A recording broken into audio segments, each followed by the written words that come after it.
Hello, my name is Dr. Laurie Williams, and I am excited to welcome you to my session today titled Gaming the Classroom, Keeping Students Engaged and on their toes through meaningful activities, pacing, and rehearsal strategies.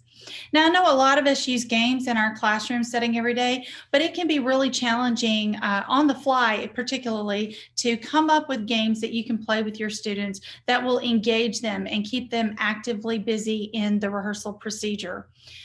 It can also be difficult when you are working with a lot of students who may have learning disabilities, or they may just not even be as engaged in the subject as you would like them to be. I mean, not all of our orchestra students come in with a deep burning desire to learn to play the instrument.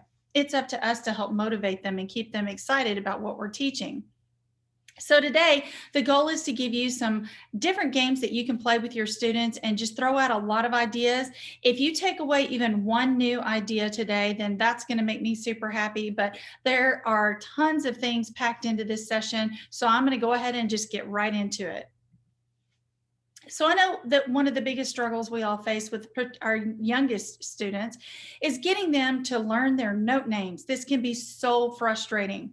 Well, I think that if we turn it into a game of sorts for the kids, that makes it a lot more exciting for them, and it pushes them and challenges them in a way that just reading lines out of the book is not going to do. So the first thing I like to do with students, and we do this before they've even learned how to uncase their instruments, is I teach them the names of their lines and spaces, and we just rote teach those.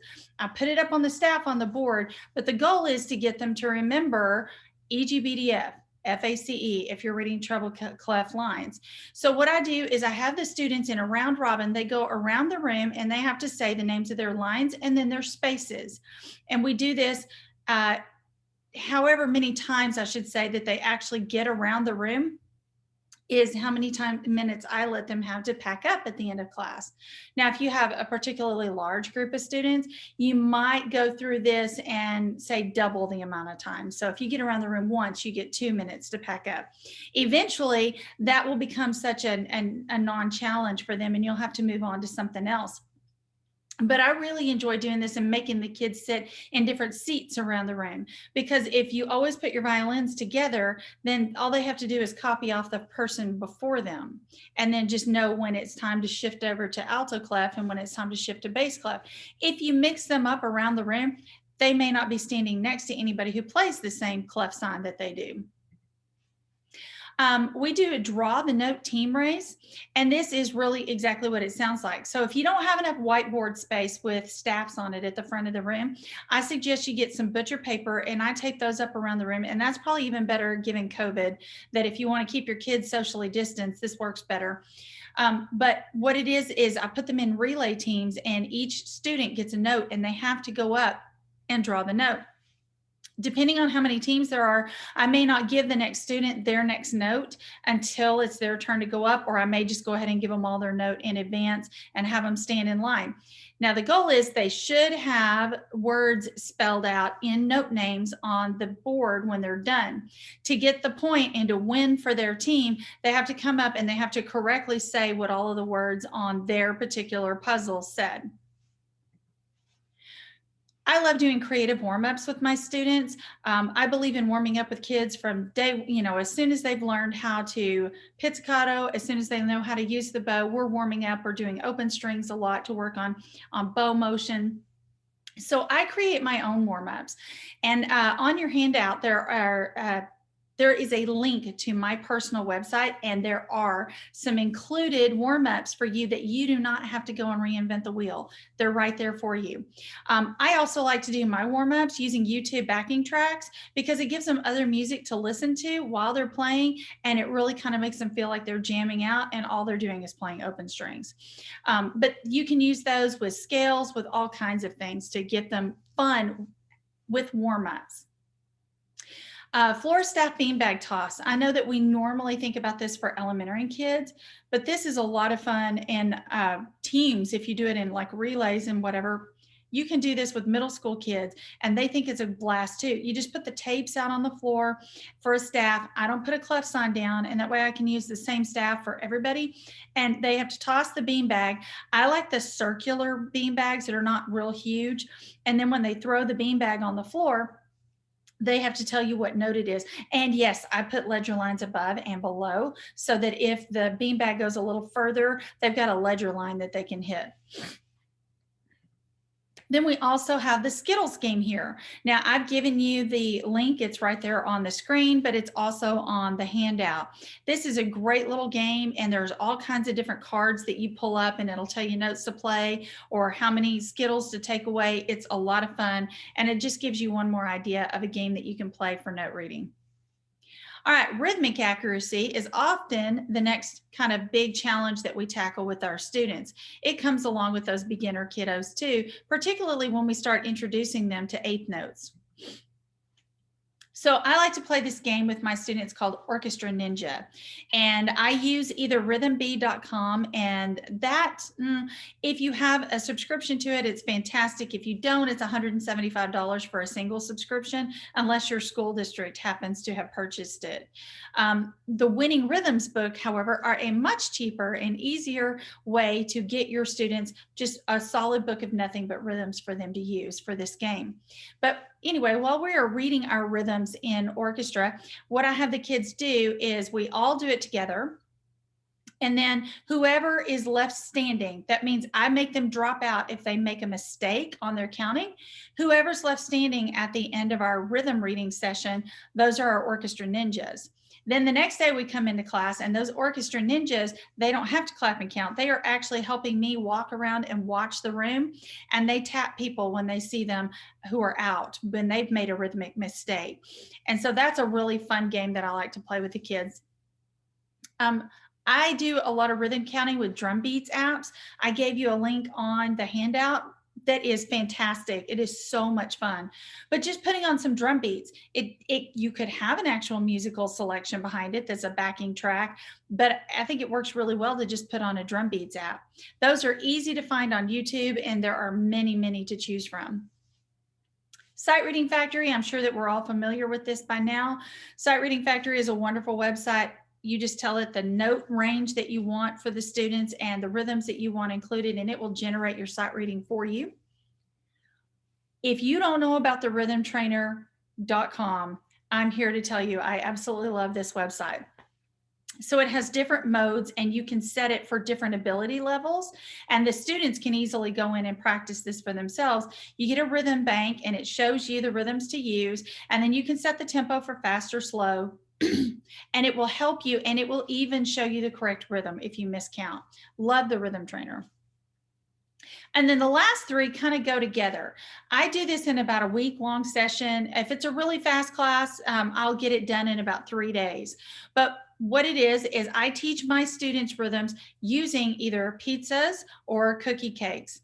And we do the rhythm tree on the board first, and then we show it on the cake, and then we put the beat in our feet. And I also have the students create a rhythm and do some improv with it. And right here on this slide is a picture of what we do. And I'm going to minimize my picture here for just a minute so you can read this.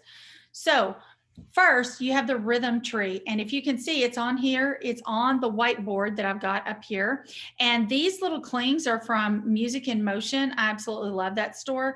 They have a ton of different kinds of music note clings that you can choose from, and if you teach AP theory, they've got chord building clings that you can put up on the whiteboard, and they've got flats, sharps, just major, minor, everything you could think of that you might want to use for music theory. So I highly recommend Music in Motion for their music cleans. They're also food safe, like food grade, so they're safe and you're not going to get sick, and there's nothing sticky about them, and yet they adhere to the board. It's fascinating.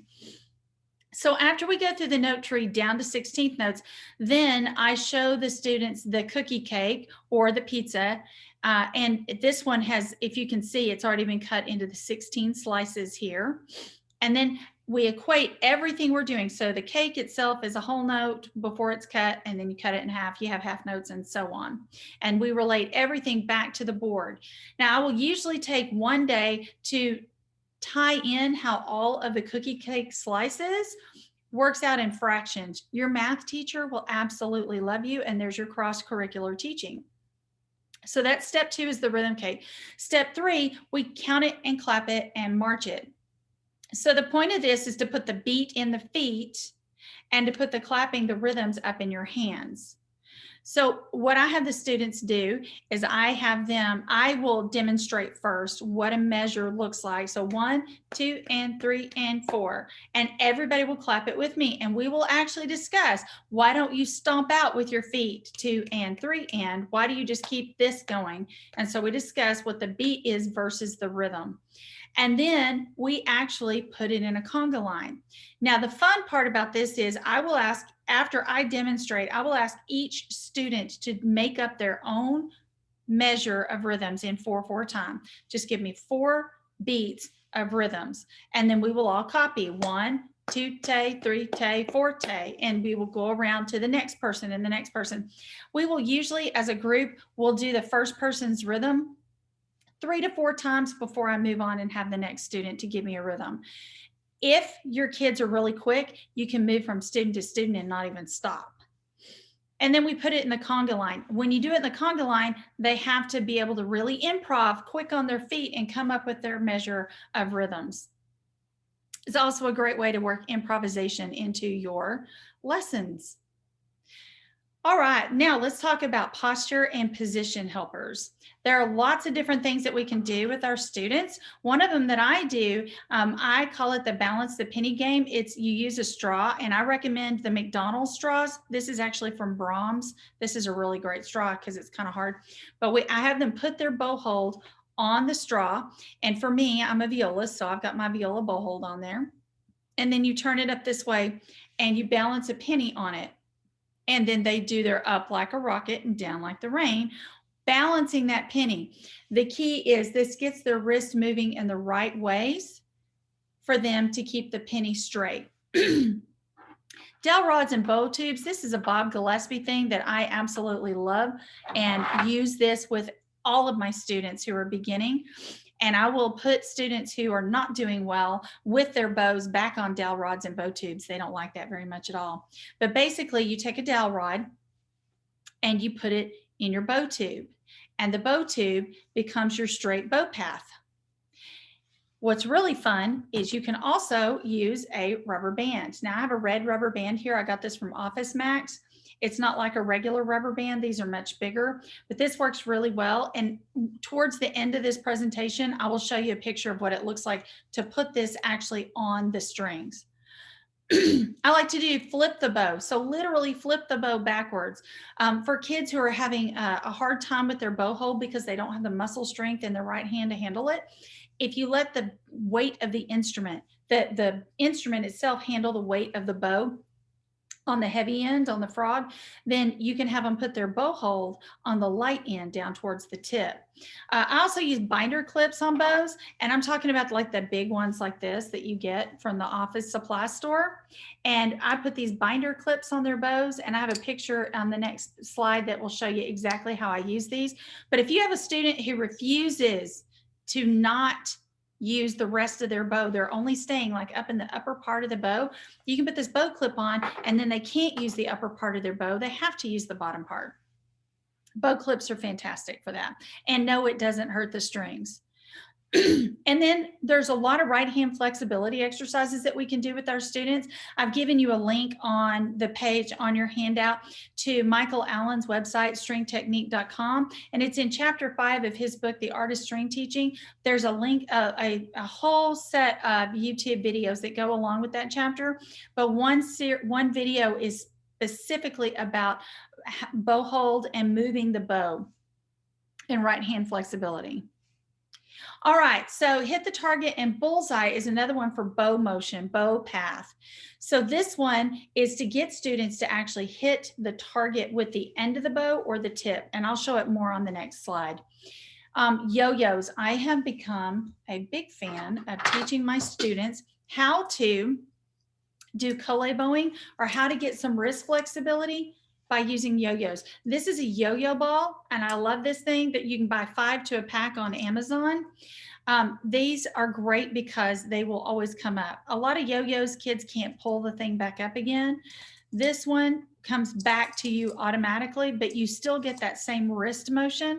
So I would recommend, though, if you're going to do this one, take your kids into like the gymnasium or spread them way apart in the orchestra room so that they're not hitting each other.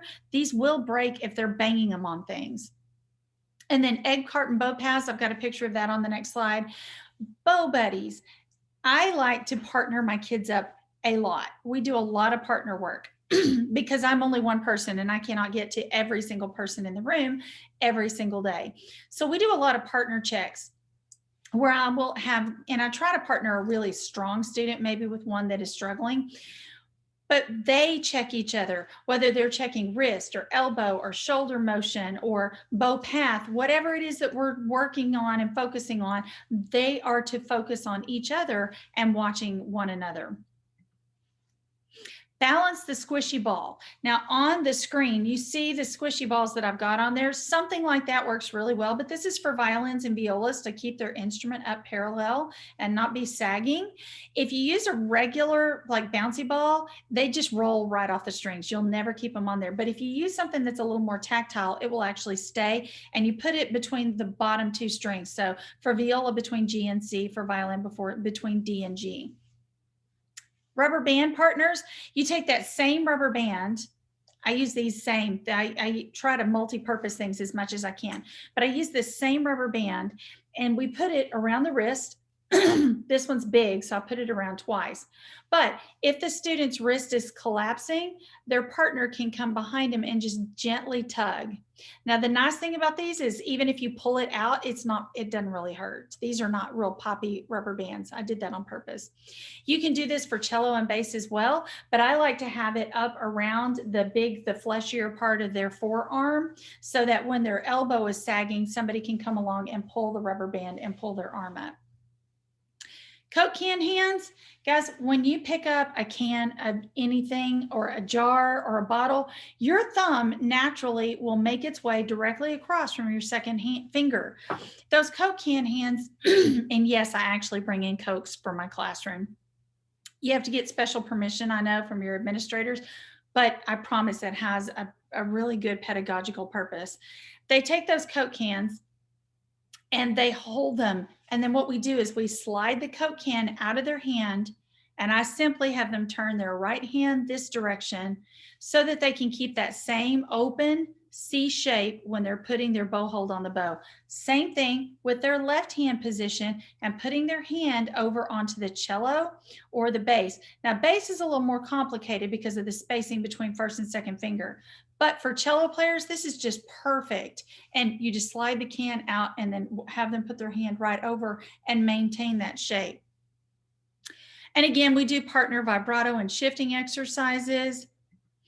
And then I love doing the posture detective and orchestra criminals. Okay, so when my students come in the room, I will pick 3 to 4 of the students and I will give them each something about their posture that they're going to do wrong on purpose. So they're either going to have a collapsed wrist, or they're going to have a collapsed elbow, or they're going to be slouching in their chair, something. I will give them something to do wrong. And then I will choose a detective in the room. And yes, I have the little hat and the magnifying glass and everything. And I will have them put it on. And it is their job to go around the room and figure out who is purposely doing the wrong posture. This works great when you have that student who's always got some sort of posture issue, for getting them to be thinking, oh my gosh, if I mess up now, they're going to think I'm one of the criminals and I wasn't one of the chosen criminals. Picture perfect is exactly what it sounds like. You know, we all have these wonderful things called iPhones and Galaxy phones in our hands all the time. We have a camera with us. So put it to good use. Take a picture of the perfect bow hold. I don't need the kid's face in it. I just am taking a picture of the bow hold. And the only person I'm sharing it back with is the student. I just send it back to the student. It is so empowering for some of our kiddos who really struggle with hand position, whatever they're having a problem with. If you can take a picture of them doing it right, take a really short video of them playing something right, and then send it to them to practice with at home, because that's proof positive that they can do it right. And then tension prevention police is exactly what it sounds like too. If you have students that are, all of us get tension somewhere in our body. I will usually pick 3 or 4 students and have them go around the room, and they are my prevention police. And you really want to be cutesy with it. You can get them a badge and everything and have them write tickets. But what it is when they see a student whose shoulders are shrugged up, they just tap that person on the shoulder to let them know they need to relax. Whatever they touch, and it has to be a very light touch, they have to relax the wrist, the elbow, whatever. I know we really can't do that now, but with having people touch, but you could use a straw. If you feel me tap you on the shoulder with the straw, you could do it a different way. All right, here is a picture of the penny balance game, and I got to have a great conversation with my beginning bass player there about why that bass bow hold wasn't going to work for him and why that straw was tilting. Here's the hit the target. And so what I did is you can use different kinds of targets. You can do a paper target, and then you can use sidewalk chalk on the turning screw and on the tip of the bow to do this. But instead, what I did was I used Play-Doh. This is just Play-Doh that I have wrapped over the top of the stand so it will stay in place. And then every time you hit the Play-Doh, your bow makes a little dent in the Play-Doh, whether you're going up bow or down bow. Now, I would focus on one end before I focused on both. I just happened to take a picture of my son doing both for you and told him I actually threatened to do this with him because he's very bad with the movement of the upper arm when he shouldn't be. This is a picture of egg carton bow path, which is a nice practice for getting that bow to stay straight. And you can see he's really focused right there on his bow hold. And this is the vibrato, the polish the strings. She just has a Kleenex up on the strings, and she's just polishing the strings with the palm of her hand up against the bout of the instrument. And she's just polishing the strings there. She has a partner with her. You just can't see them in that picture. This is my binder clip bow minimizer. So you can see the binder clips. She's got 2 on this bow here. And you can see that the clip ends are down and they are not harming the hair. This is a picture of your Coke can hands. And then this is a different way to use egg shaker vibrato trainers. Okay, a lot of us think about using them like this for violins and violas. You can also use them for cello players, have them come down, and she should have been down all the way. She didn't do this one correctly.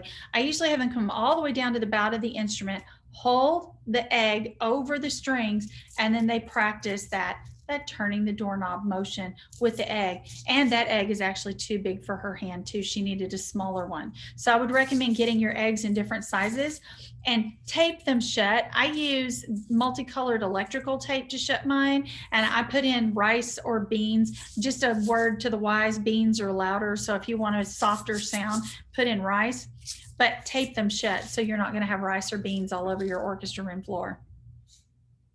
And then rubber band partners. This is that picture of what I was showing you with the rubber band partners. All right, now we all have to do our scales. We all have to take our medicine and do our arpeggios and thirds. How do we make that fun and exciting for our students? Well, I love to do this with either the YouTube tracks. Again, you can just look up backing tracks, or my absolute favorite thing to do in the world is I love the Scale Tracks app.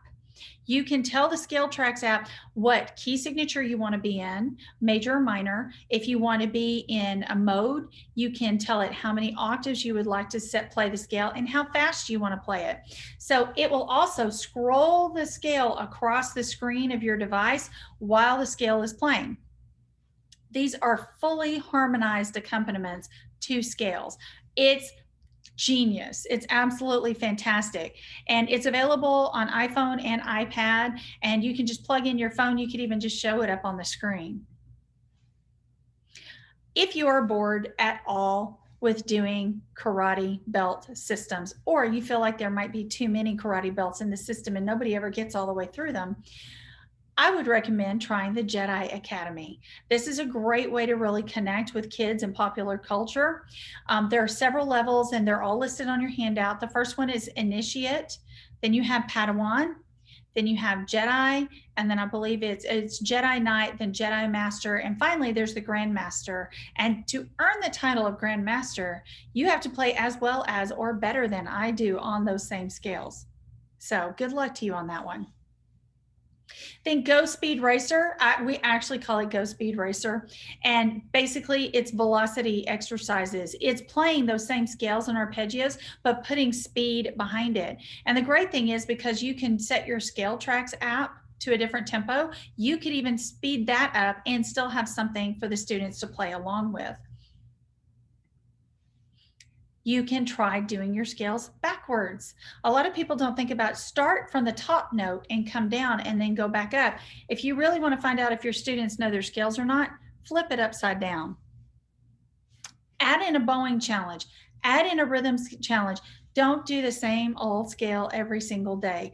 That would bore anybody. I mean, it's boring you, be honest, when you're standing there at the front of the room listening to it. It bores you too. If you're bored, you can promise the students are bored. So do something to make it a little more challenging for them. All right, so now oral skills. There's a lot of ways that we can work oral skills into our day-to-day teaching. I know it seems like that impossible thing that we just don't ever have enough time for, but I promise there are lots of ways to work in oral skills. First, just begin with those kiddos right from the very beginning with open strings. I just play open strings with my beginners and I have them match my string. At first, I will stand up in front of them so they can kind of sort of guess what string I'm on, but get based on the angle of my bow. But eventually, once they're really good at matching strings, I stand back behind them when I'm doing it. Then have them match teacher notes. So I play pitches, and I usually will only start with just 1 or 2 pitches that I'll add, like D, E, and then D, E, and F sharp, and just build on those pitches slowly, but you play notes and then you have them match your notes. And I have a video, I have got it on the handout as well. It's a link to a video of me teaching a string project class where I do some of these very same things. And then practice slipping and sliding. Students need to be able to slip below the note and slide back up to it, and go above the note and slide back down to it, so that they actually get into the habit of hearing what's too low and what's too high. I think sometimes we just expect them to understand too high and too low and out of tune without really spending the time to train them what that is. And Sith versus Jedi, this is still building on the same idea as before, but you have a whole orchestra in front of you, and you can divide them in half to where half of the students are the Sith and half are the Jedi.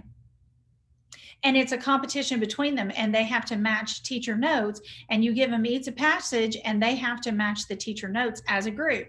And that's their little competition, whoever wins, you know. And I, just as a word of to the wise, I always have some sort of prize for my students. It can get really expensive to do lots of prizes, so you'd be amazed how hard kids will work for just a sticker. So I will give them stickers, and then after a student has earned so many stickers, then they can earn a prize from me. And it'll be like, I don't know, I try to get businesses to donate gift cards and things like that so that I can do some prizes for the kids. And then I just have a gift basket too, full of prizes that they can draw from. Sith versus Jedi, though, also could work section to section. It could also work student to student. There's a lot of different ways that you could do that and have them matching pitches. I had a couple of friends who even had kids stand back to back, and actually discovered 2 students that way who had perfect pitch. Go figure. And then sing that song. I have my students sing everything that we play, just almost everything. If we're naming notes, they're singing them. Now, I don't call it singing, because orchestra kids, a lot of times I've found that if you say sing to them, they will not do it. But if you say audiate, so we'll audiate songs all the time. If I'm singing D, E, F sharp, D, then we're singing that together. They have to sing the pitches on the right pitches. All right, name that tune. Oh my gosh, they have a TV show that's coming back out in January that's Name That Tune. But basically what I do in the classroom with this is I will teach them a song completely by rote, but I'll teach them 4 notes. and then I'll teach them the next 4 notes, and I'll see how long it takes before somebody in the room can name the song. And then I love doing student-led rote learning as well. Once you have done this with them a lot and they know what your rote procedure is, it should be fairly simple for a student to come in and bring their own song. And I welcome them to bring in whatever they want to bring. They can bring in a pop song, they can bring in whatever they're interested in, and then I will let them lead it and teach it. It has to be approved by me, of course, first before they teach it. And that way I get the opportunity to help them out if they should need it while they're in the teaching process. When you're tuning your students, have your students sing the string. Have them audiate what string they're playing. So I'd have them sing A, and then they play their A after they've sung it. Then while they're playing A, have them sing the D, then move to the D. While they're playing D, after they're in tune on D, have them sing the G, have them sing the C and E, and so on. I think you'll find that your students' ability to audiate those strings and know in tune and out of tune will improve dramatically once they begin to sing it. I do sweet and sour pitches with my kids. So sweet is in tune, obviously sour is out. And this is really obvious when you're plucking, because you'll get either a really thuddy, plunky sound if it's out of tune, or it'll ring when it's in tune. And we talk about what those sounds are like. And we do it as well on the bow. And we practice, okay, play. Now I want you to just move that third finger slightly out of tune, and let's hear what that sounds like. Oh, that's really dreadful, right? Now I'll slide it back into tune. Intonation elimination. I use this thumbs up thing 2 different ways. The first one is it in tune? Thumbs up. Is it out of tune? Thumbs down. Am I just not sure? Thumbs sideways. If I just don't know whether it's in tune or not. Then once we've decided, okay, it's out of tune. All right. Is it sharp? Thumbs up. Is it flat? Thumbs down. Or is it, I have no clue what direction it is? Thumb sideways. What a great way to non-verbally get your students to tell you where they're at in their oral skills abilities. And then I like penny pitches too. This requires a big bag of pennies. And right now, unfortunately, we're on a shortage of pennies. So I'm sorry for that. You could use fake pennies though, and that would work really well. But basically I give the students 5 pennies a piece. And if they, when we're tuning open strings, we start with open strings. For each of your strings that's in tune, you get a penny given to you by me. For every string that's out of tune and you don't make the smiley face on your tonal energy app, you owe me a penny. Then after they're really good with tuning their open strings, now you move it to playing actual passages and playing pitches in tune. It's landing on that D sharp in tune every time, and you check them, and then they have to pay you if they're out of tune. They don't like giving money away. And then chord building. I can't stress how important it is to just take the time to stop and build chords with your students and talk to them about what the third should sound like and how it should balance with the tonic and with the fifth and even with the seventh when you have a 7 chord. Oh, and I skipped past it. Name that genre, name that band. This is just a fun game, and I do this with my own students at home all the time, or my own children, but I do it with my students. I will put my iPhone on shuffle, and I have a very eclectic sense of music. I love just about everything, and so there's no telling what will pop up on my iPhone at any given time. So just make sure that the language is all good and you're on your playlist when you do this. But when my students come in the room, I will hit pause on my phone, and whatever song it was playing, I have to go, all right, name that genre. Is it classical? Is it rock? Is it jazz? And then name that decade if it's from the last, I don't know. I've gone back to the 1930s, but name that decade and name that band if you can. All right, making drill and repetition fun can be super difficult. So here's a few more ways to do that.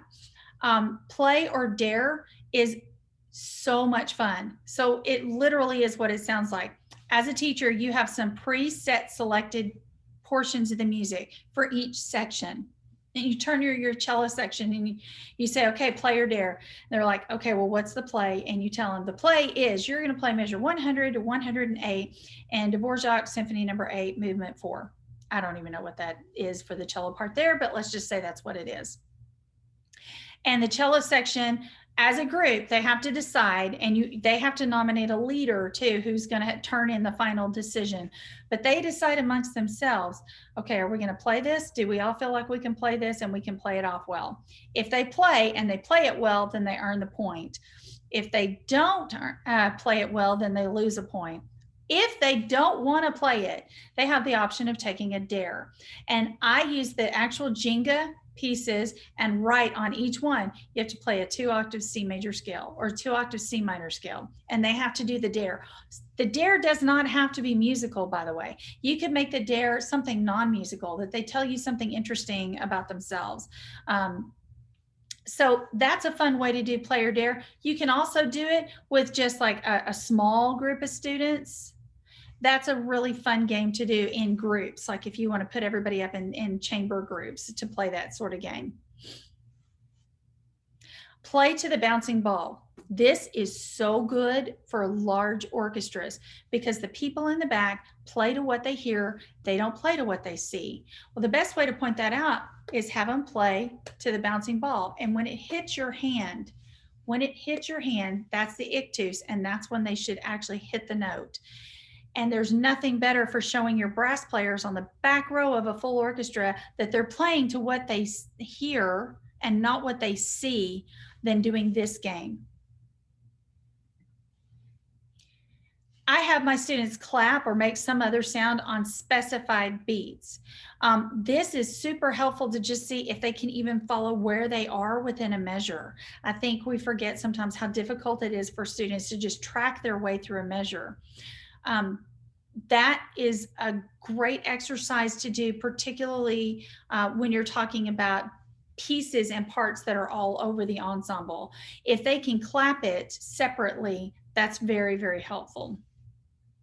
Student conductor, man, get your kids up there. Teach everybody in the room how to do the basic pattern that is happening for that music, and then put them on the podium and let them see what it's like to not be watched for a change. Actually, it's really interesting because the students will start to pay attention to the podium more just because somebody else is up there. I love doing Where's Waldo, and I do this at least once in every concert season with any group that I'm working with. Let's say I'm conducting in 4. In my left hand, as I'm conducting, I will pick up different things while I'm conducting and moving along. And then after I finished a passage, I will ask my students, okay, I held up 5 things while I was conducting. Who can name all 5 things that they saw? And I try to make them as random as possible. My car keys, a pair of sunglasses, just whatever might be around me. I will pick up 5 things and then I'll say, what did I pick up? Did you see what I picked up? If you did, you were watching me. If you didn't, your head was buried in your music. All right, Friday night at the Improv. This is a day where we just put on a backing track to jazz or blues or something that I have found that's fun and entertaining on YouTube. And then I have my students in a particular key signature. I will give them the notes that they can play around with. And then we just practice improvising with that backing track going. And they're, the sky's the limit. They can do whatever they want to do with that. And then this home practice party, this is an idea that one of my former students had, and he does this with his students. And it just started as a way to get them to practice their contest music. The idea was you go home every single night and you practice. You take a video of yourself that is between 3 to 5 minutes long, and you upload it to Google Classroom. And you have to do it every single night. And every student who does it for 30 days, every night, will get a pizza party at the end of those 30 days. Well, you had so many kids going after 30 days, they expanded it to 60 days, and then 90 days, and then 6 months. Guys, at a year, he still had 2 students going. So he gave them, I don't remember what his big prize was, but man, he gave them a really big prize for being the only 2 to stick with it for a solid year. But what a great way to encourage kids to be working on music every night. All right, these are some quick and easy rehearsal games that you can just pull out on the fly. They require purchasing nothing. Setup, almost nothing. Pass the measure. You know, starting in your cellos and basses, play measure 1, violas are measure 2, second violins are measure 3, first violins are measure 4, and then go around 5, 6, 7, 8, and they just rotate around those measures. If your students are really advanced and can handle passing things off like that really well, have them pass the beat. Y'all, that's hard. How about switch a seat or section swap? So I like to switch up seats. My kids come in the room and they have to find their name tag and go sit where it is because it's in a completely random spot in the room. I switch sections where I will take the bass section and put them where the first violins are, for example, put the first violins where the violas sit. I just move everybody up in the room. I think it's important for students to hear what the ensemble sounds like around the room.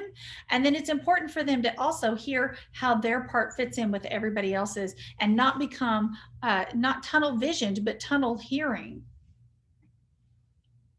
Face and play. They have their stand partner that they sit beside all the time, but how cool is it to actually turn your chair around backwards and face each other? So rows 1 and 2 face, rows 3 and 4 face, and you have the students face each other and actually play. Play a part. This one's not so much fun right now because we've been playing apart because of COVID. We've all been socially distanced, so nobody's been sitting close to us. But normally that would be, I would take my students out into, say, the auditorium, and I would spread us out all over the auditorium, and we would try to play our music and yet stay together. I like to put my students in quartets and quintets to play through the music that we're working on. So they're doing the same orchestra music that we would be playing as a group, but now they're playing it in quartets and quintets. If your students are not to the level where they can play violin 1, 2, viola, cello, bass in a quintet, then put 2 first violins and 3 second violins together. You know what your students' ability levels are, so you can group them in ways that will be most beneficial for you. And then unison challenge. Take whatever difficult thing that your first violins are struggling with and give it to everyone in the room. Write it out for every single person in the room, and we're all going to learn this really nasty line from this Tchaikovsky symphony, and we're going to solidarity with our first violins, and we're going to play it with them. And then I don't know if any of you guys know the 2-set Ling Ling challenge. I bet a bunch of you do, but it's basically they do really goofy stuff while they're actually playing their instruments. So for example, putting your bow up underneath your left leg to keep playing your music, just crazy things. I would recommend looking them up on YouTube and borrowing some of their ideas. All right. Team building games. These are so cool, and most of them are pretty self-explanatory. The ones that aren't, the trade the t-shirt relay, the hole in mini, the blind partner minefield, I have instructions for how to play those games on the handout towards the end. I think it's great to give our kids an opportunity to do some team building exercises. They're not getting to connect with each other in nearly enough right now. And we all know that because we're not getting to connect enough with them. So anything we can do to give our students the opportunity to connect is a huge bonus. And it's going to be so important that we have these games ready to go and we are ready to play them with our kids when we finally get to be face to face and like have normal rehearsals again. And then indoor games. On this list, my favorite is to do a community service project together, whether you're collecting shoes for the homeless, or as one of my friends does with his orchestra, they collect donations and toys, monetary donations, clothing donations, and toys for children for Christmas time for a charity in my hometown. I think it is such a great way for students to bond over a good cause. And then I have also the instructions for how to do the team jigsaw race at the end. That might sound kind of boring, but everybody's on the jigsaw puzzle thing right now because of COVID. And the cool thing is while they're working the puzzle, what they don't know is that each team with their puzzle has one piece on their table that belongs to another puzzle, thus showing them that even though we're in these smaller teams, we are all one big team. And then there is a link in the handout for every single one of the teaching gadgets that you see on this page and every one that is listed. I'm not going to go through and talk about each and every single one of these, but you can go to the website and you can see all of the things that they're used for. I've particularly become a big fan of this little mouse here. So I'm going to show you some of those gadgets on the previous page in action. First, we have the bow tube and dowel rod. So I was trying to explain before, but I think you can see it here, how the rubber band loops around one end of the tube, and you put it over the end, you cross it, you loop it over the end again, and then you run the rubber band under the strings, and you do the same thing on the other side to secure the bow tube on top of the strings. And then you slide your dowel rod in, and it's a beautiful bowing practice. And I don't let my kids have their real bows until they can bow on those with the right bow path. I've included the dimensions for how I do my bow tubes and my dowel rods. They're just PVC pipe that have been cut. All right, this is the bow hold buddies. I love the bow hold buddies. I think this bow, fish, and frog were about the smartest thing that ever came out on the market. They really do the trick when setting bow holds up. This is one of my violas with her bow, fish, and frog. And right here, I know that Things for Strings has the cello fent, but I have found that it's difficult for my kids to necessarily get their hand over that elephant that's on there. However, and that's particularly true with kids with small hands, but I have found that the bow frog, if you'll just use the bow frog on the cello, this helps kids with weaker muscles in their right hand keep from that collapsing backwards bow hold, which we all hate. But I found, particularly with my kids that are on the autism spectrum, this is a big problem. They just lack the fine motor skills to be able to keep that hand the correct direction. This bow frog is awesome for that. And then the multi-mouse, here you see it being used as a bow guide. You could put it on either side to keep the bow on the correct path. And here it's being used as a wrist reminder. And then there are tons of free teaching apps that are available. My favorites I've highlighted in blue here. I love the Rhythm Trainer. I like Aural Whiz, and I like UCLA Music Theory. Guys, if you're teaching AP High School Theory and you're not using UCLA Music Theory, you're missing out. And Aural Whiz is great if you're teaching that too for aural skills. But I would encourage you to jump on and have your kids explore the DJ Mixer Studio or WavePad. Those are wonderful, and they are so great for getting kids to be creative in music. There are so many wonderful things that we have out there. And, you know, thanks to COVID and being locked up, we're doing more discovery with these things. But I think it would be great for us to encourage that same discovery in our students. Give them some of these apps and let them take a little more ownership in their own music learning. All right, as I said at the very end of this, or earlier on, I said I've got a handout that has so many links on there. Every single one of the bow tools and teaching tools that you saw is linked on that handout. Some of the games have specified directions for them. However, if you get through your handout and you're looking at this later on and you're like, now wait a minute, I can't remember what she said. My email address is both on the handout and it's on the screen right now. Please feel free to contact me at any time. I am happy to help out.